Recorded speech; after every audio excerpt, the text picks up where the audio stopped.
This is James Elder, FRAMPTON TV, in association with Matt in my bar. We're at the big fight. Carl Frampton taking on Scott Quigg in the unification clash. With me, I've got the one and only Jamie Moore. How are you, Jay? Hello, Jay. Okay. I'm all right, mate. Also joined by Jay Lomas. What's happening, mate? It's going well. That's what I like to see. It's all press passed up, ready to go in. How excited are you? How excited are you about the fight, lads? Ah, mate, listen, I can't wait. I've been excited all day, like a kid at Christmas. I'll bet. So yeah, me and Jay jumped down here, brought the little man as well. Had to plug him in, get him in there, so experience it all at a young age. Yeah, so yeah, dead excited, mate. Can't wait. What's it like as an ex-fighter's point of view when you sort of a fight like this is announced? I know we're all boxing fans, but how excited are you from your point of view? It's a different level of a fight, isn't it? So you're talking the ultimate sort of any fighter coming through has aspirations to go right to the very top and be involved in fights like this. Yeah. I was involved in some good fights, good domestic fights, but I was never involved in anything on this level. Yeah. So to be able to experience it, especially in this country, you know, usually you'd have to travel to a foreign country, America, you know, usually to get involved in a big fight like this. So for it to be on your doorstep with two British lads involved in the unification fights, it's unbelievable.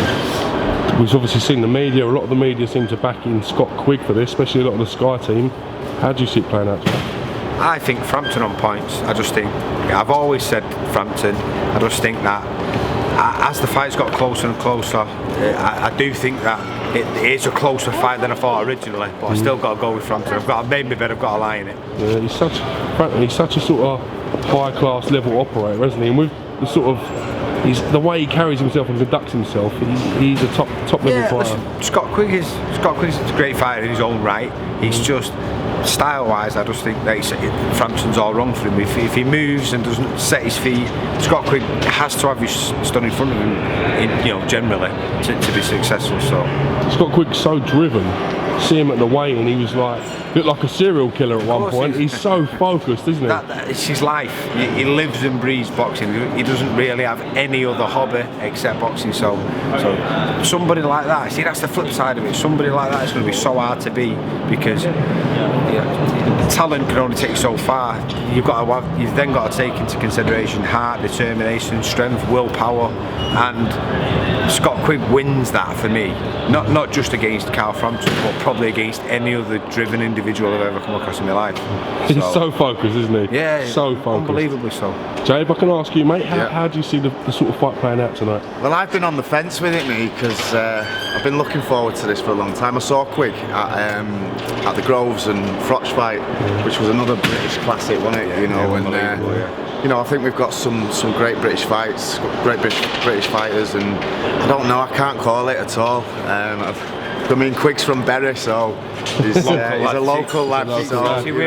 We're Manchester, Salford lads. Yeah. So I'm getting stick all the time because people are going, you should be supporting Quigg from Manchester. I do support Quigg, you know, in that sense, but with me putting it on, and when people ask me to analyse the fight and break it down, I have to go with the way I think. I can't tell lies to people. It's not. You wouldn't be doing your job if you didn't give an honest opinion, would you? No, it's going to be. I think we were walking down, weren't we? Just going, this is what it's all about. You know, so really excited and shaking, giddy, you know, butterflies and everything.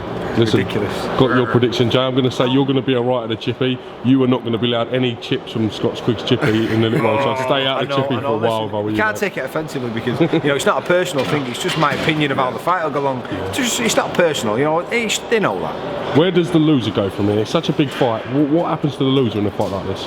They've just got to sort of regroup and start again. It's not the end of the career. I think, to be honest with you, if Scott Quigg does lose tonight, it'll hit him harder than it will Carl Frampton, because you know, Carl Frampton seems like a level-headed lad who sort of analyses things, and he'll probably be able to regroup a little bit better. I think it might feel like the end of the world to Scott Quigg because he puts that much into it.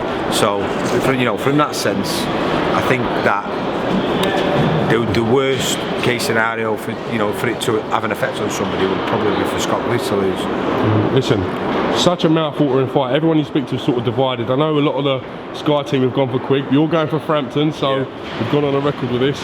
What's your fight? You're going to go for Quigg? I'll go for Quigg. Yeah, I'll go for Quigg. Rather cheeky tenor. Listen, I can't argue with that. A little bit about your acting work before we go. I know we've seen you in EastEnders recently. What's going on?